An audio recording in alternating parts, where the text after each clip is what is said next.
Annenberg Media.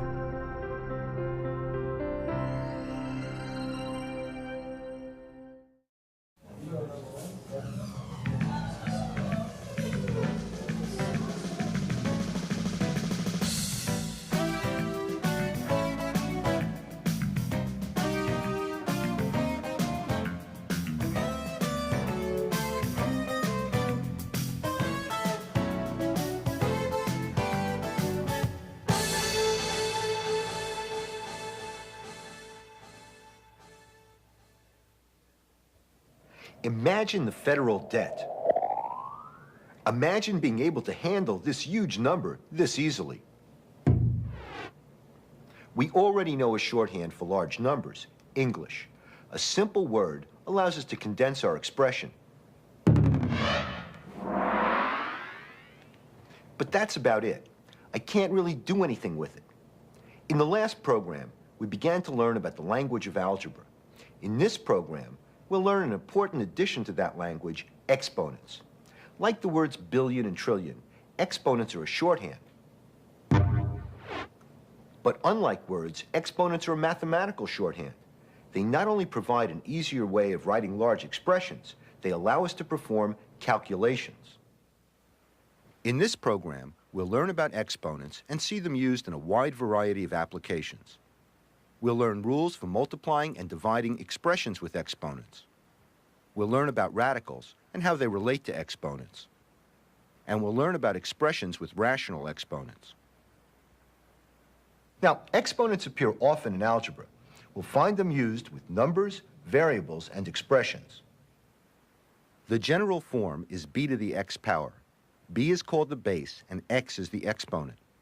When we see an expression like this, we want to multiply b by itself a total of x times. Here's 5 squared, which is 5 times 5, or 25. This is 5 to the third power, or 5 cubed, which is 5 times 5 times 5, or 125. And this is 5 to the first power, which is just 5. Any number to the 1 is simply that number. Now that we've learned some basics, let's take a look and see how exponents can be used in the design of complex machines like the space shuttle. January 28, 1986. The space shuttle is launched in spite of the record cold temperature. Challenger, go with throttle up. Roger, go with throttle up.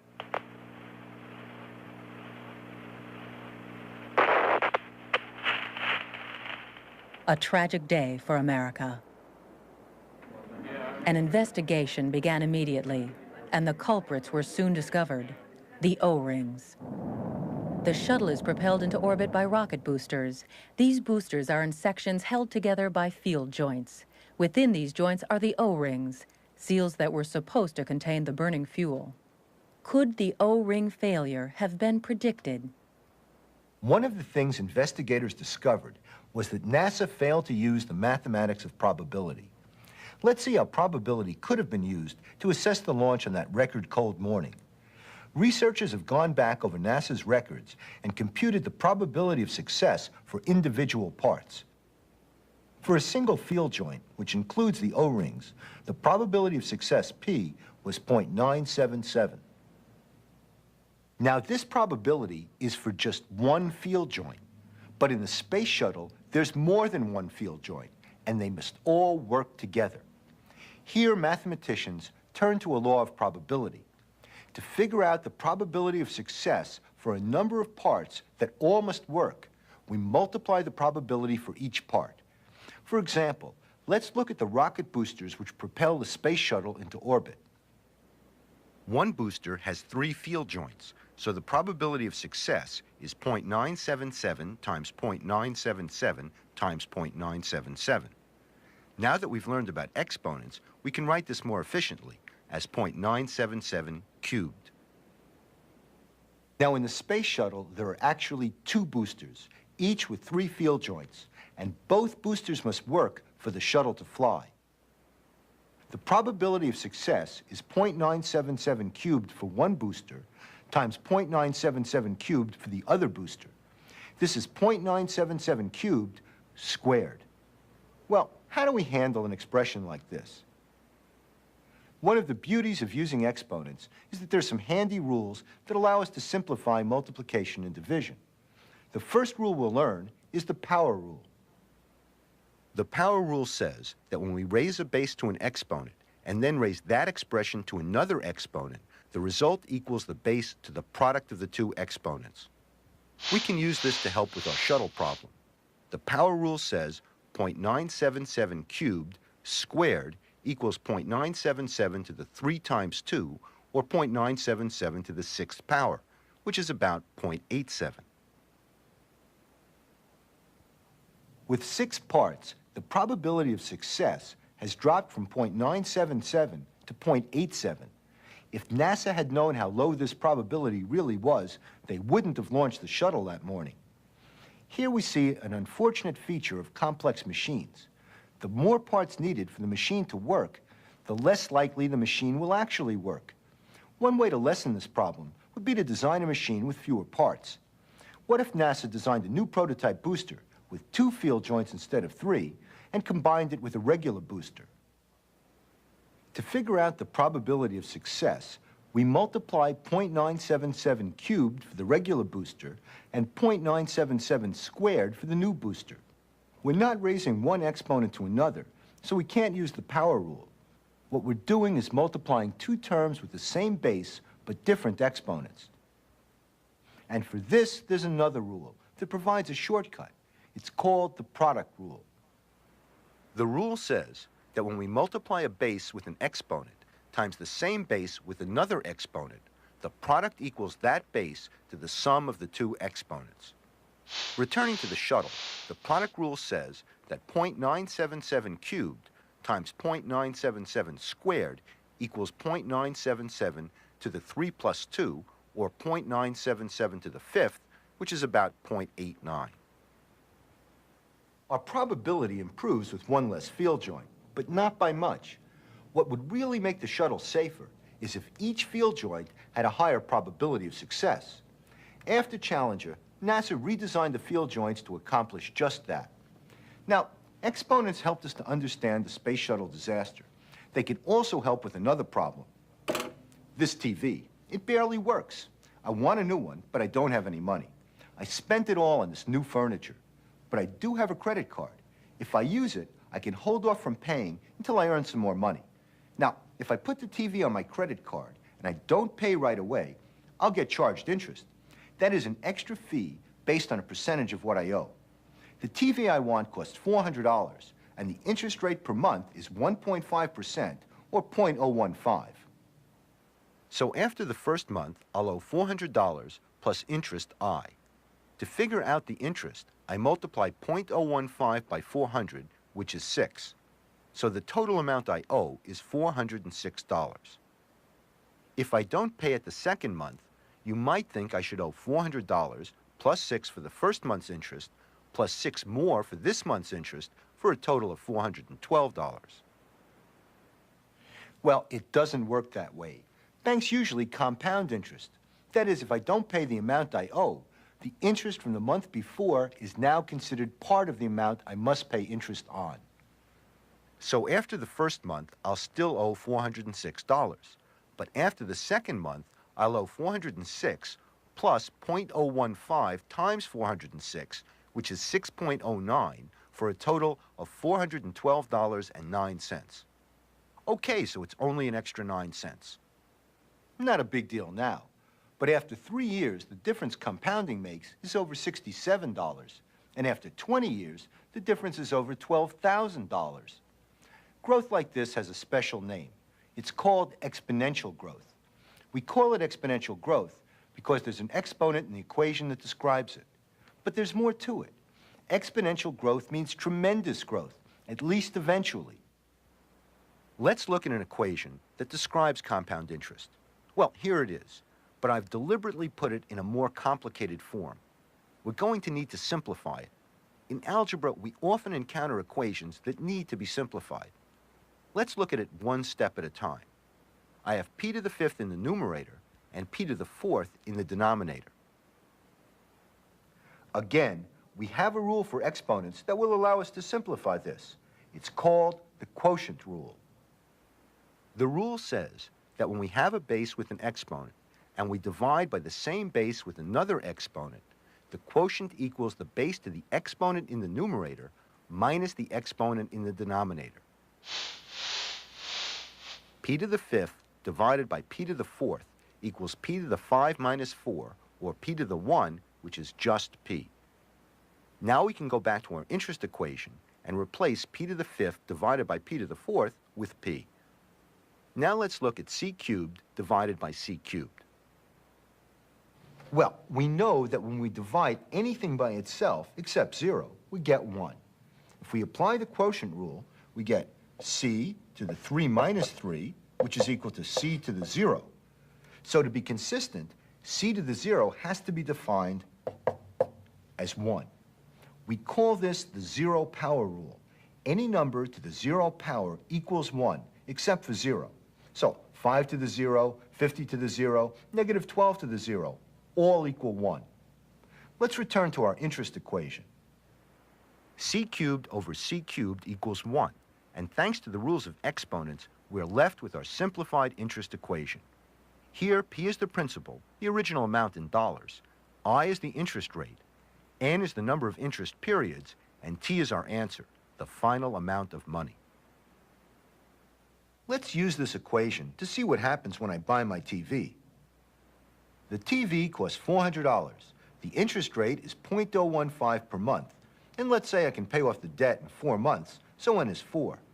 This equals $424.55. That means I pay $400 for the TV, plus an additional $24.55 in interest. What if I pay my bill right away?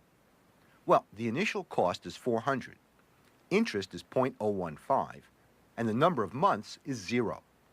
1 plus 0.015 to the 0 is 1. So this is just $400, which makes sense since we paid on time. Now, it may not look like it, but I've just made some money. I don't get billed right away by my credit card company, and when I do get billed, they usually give me a couple of weeks to pay. So that money can sit in a bank account and earn me interest. So if you pay your bills on time, you can let interest work for you and make money, not lose it. I have one more option for that TV set. My savings account earns 9% interest a year, compounded monthly. That makes the interest rate 0.75%, or 0.0075. How much would I have needed to deposit 2 years ago to have $400 in the bank today? The amount I want is $400. I is equal to 0.0075. The time period is 2 years, so the number of interest periods, 24. Now, if I wanted to know how much money I would have 2 years from now, N equals positive 24. But I want to go backwards in time, not forwards. For 2 years before, we want N to be negative 24. We're introducing a new mathematical concept, a negative exponent. Let's take a look. A base to a negative exponent equals 1 over the base to the positive exponent. So let's solve our equation. Well, this becomes 1 over 1 plus 0.0075 to the 24th times 400 equals, according to this, $334.33. So I would have had to put $334.33 in the bank 2 years ago to get $400 today. Over 2 years, I would have made almost $66 in interest, a pretty rapid rate of growth. Compounding interest means our nest egg and our debt grows quickly. We may need a smaller nest egg to safely retire on, but be prepared to pay more for things on credit. Let's have a quiz to review what we've learned. What's f to the 4th squared? Using the power rule, this is f to the 4 times 2, or f to the 8. What's a to the 7th times a cubed? Using the product rule, this is a to the 7 plus 3, or a to the 10th. What's z to the 4th divided by z to the 9th? Using the quotient rule, this is z to the 4 minus 9, or z to the negative 5. Remember that z to the negative 5 equals 1 divided by z to the 5th. Now let's take a look at an all too frequent problem.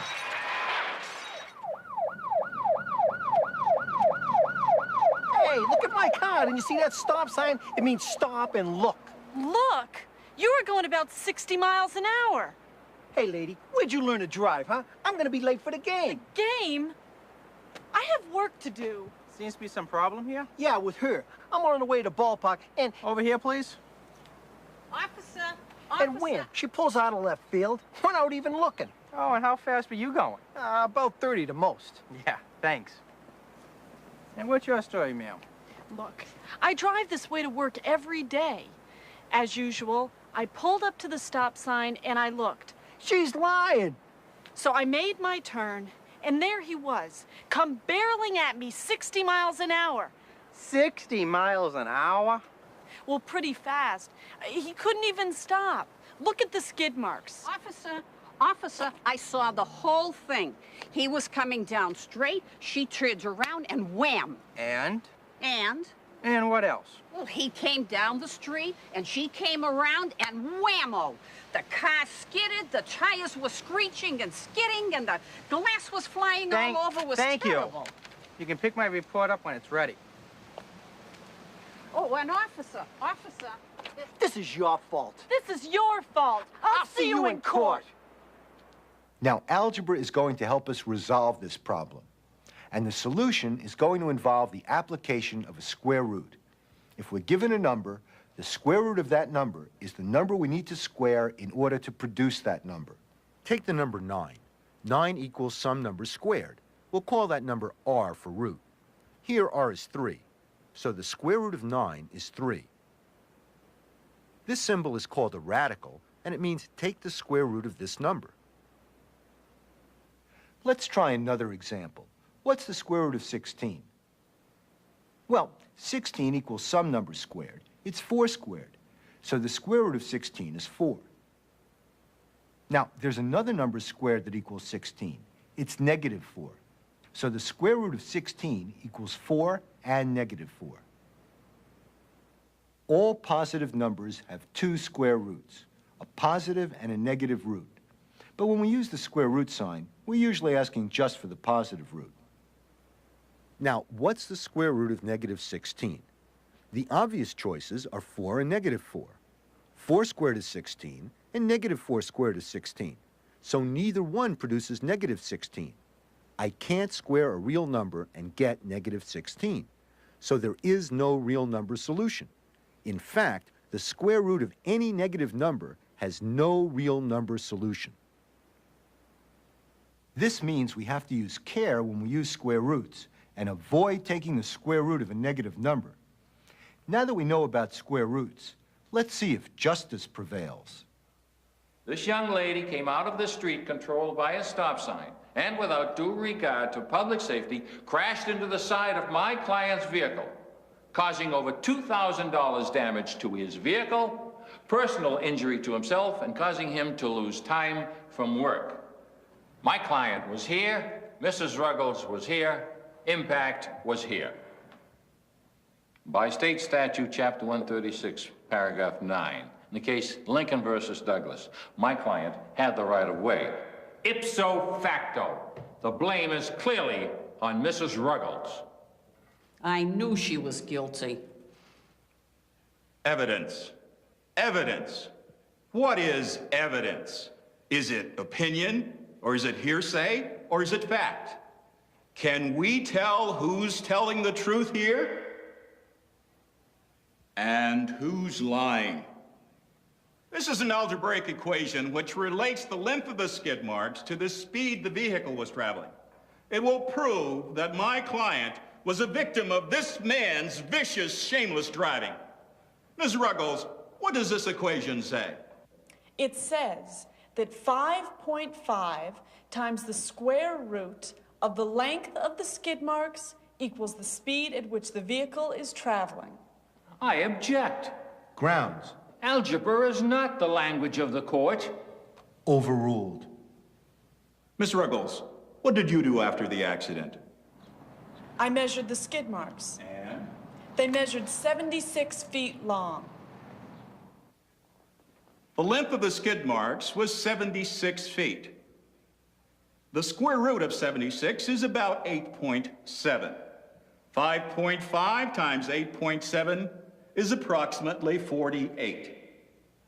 Judge, that man was going 48 miles per hour. And the posted speed limit is 30 miles per hour. It is that man who is perniciously breaking the law. It's that man who is speeding, and it's that man who is guilty. I knew it. These calculations are correct. Mr. Johnson, you're guilty.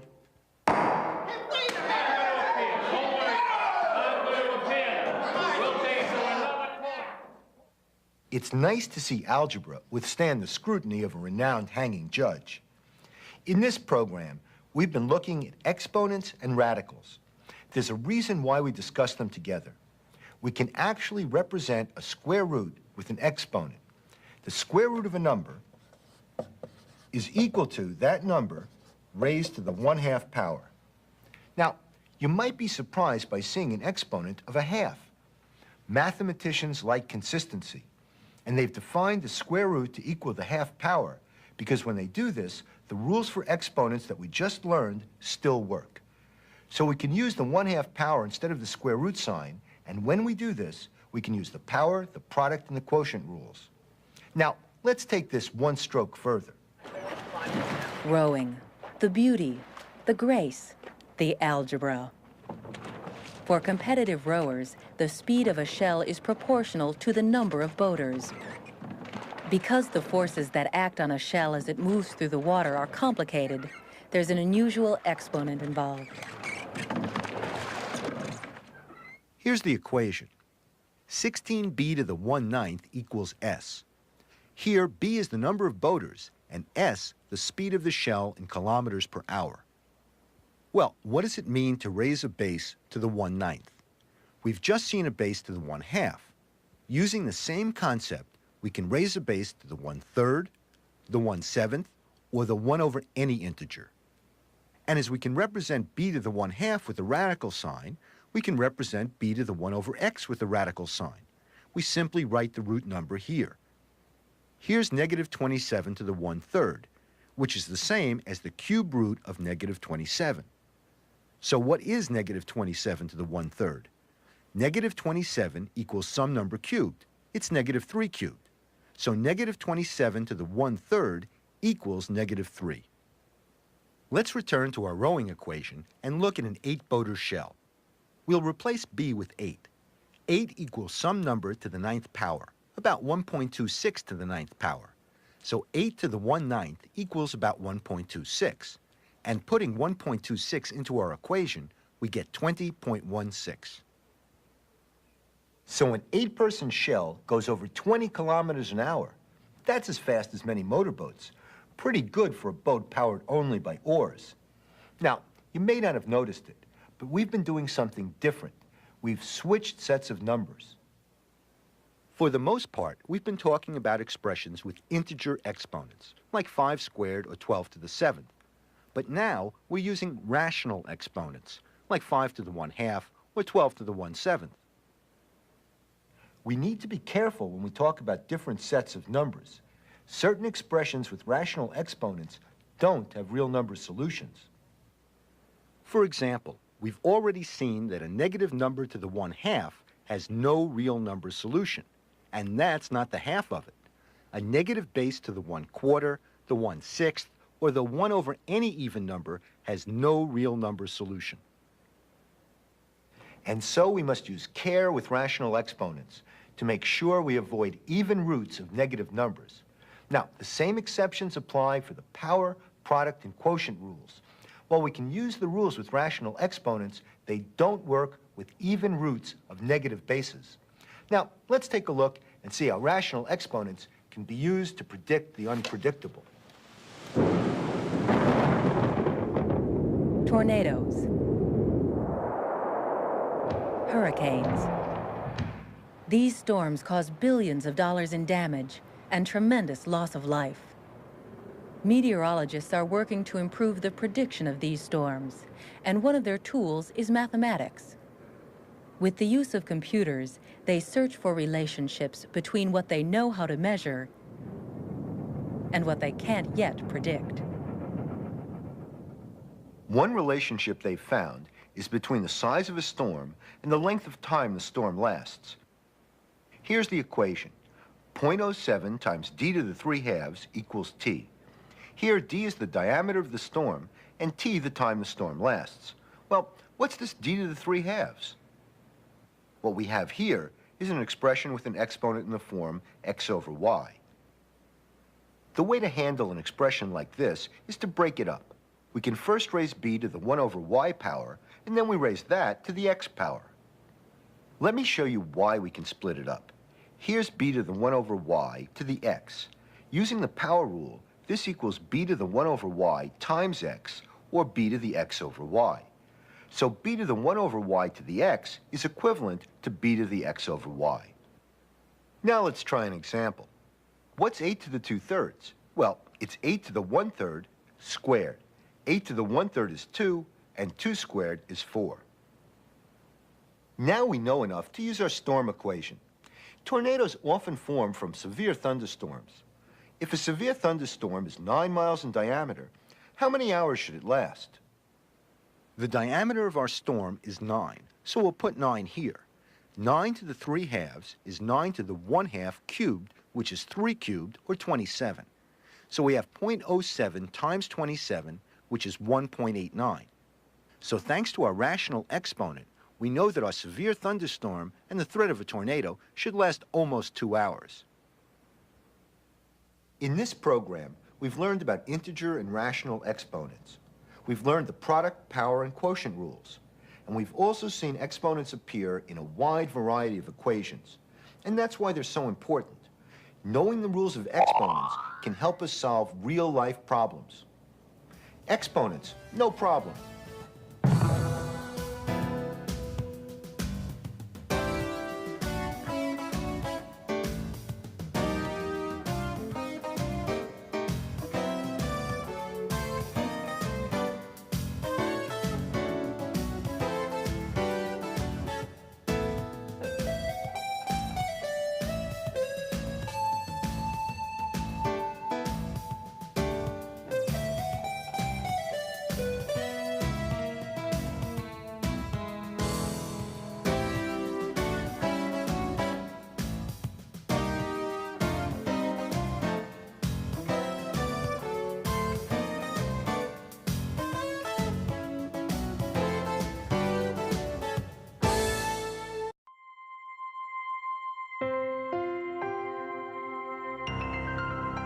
Annenberg Media.